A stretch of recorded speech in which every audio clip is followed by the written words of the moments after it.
chauffeurs de taxi de Québec qui mettent leurs menaces à exécution et manifestent à leur tour leur mécontentement face à Uber, Pierre. Ben oui, il faut dire que cette grogne se poursuit depuis longtemps envers le service de covoiturage d'Uber et ça s'est fait sentir ce matin, José, après avoir menacé de bloquer les ponts plus tôt cette semaine, ils se sont finalement tournés vers l'édifice du ministère du Revenu.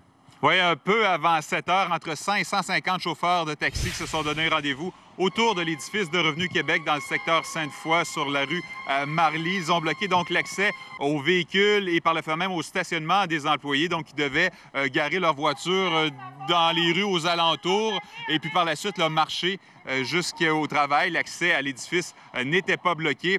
Pourquoi Revenu Québec? Eh bien, les manifestants soutiennent qu'en n'interdisant pas de façon ferme le service UberX, eh bien, le gouvernement du Québec qui favorise en quelque sorte le travail au noir et l'évasion fiscale. Je laisse entendre là-dessus certains chauffeurs du mouvement appelé la révolte des taxis contre l'injustice. Ça n'a jamais été notre but, s'en prendre à la population.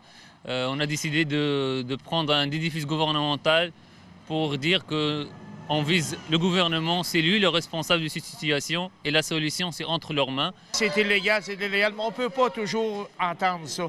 Il faut que ça passe dans des actions concrètes. C'est pas d'arrêter 2-3 véhicules illégaux qui va changer la donne.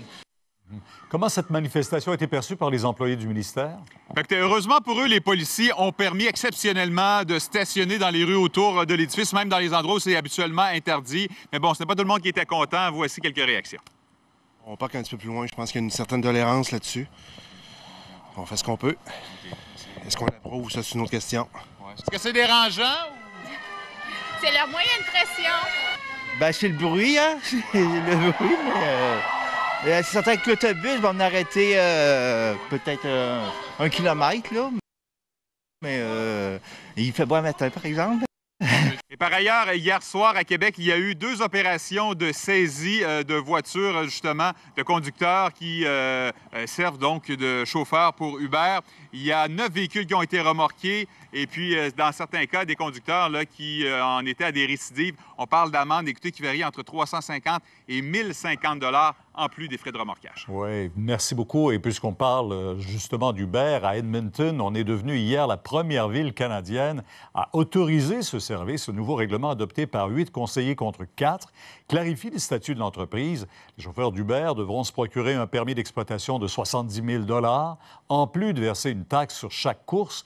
L'entreprise devra aussi se munir d'assurances reconnues en Alberta avant le 1er mars. Le représentant de l'Association du taxi d'Edmonton s'est déclaré inquiet pour l'avenir des chauffeurs dans l'industrie. Dans le passé, la Ville avait déjà tenté d'obtenir une injonction de la Cour pour forcer Uber à cesser ses activités. Ça avait été sans succès. Alors, qu'est-ce qui se passera maintenant ici au Québec? On suivra.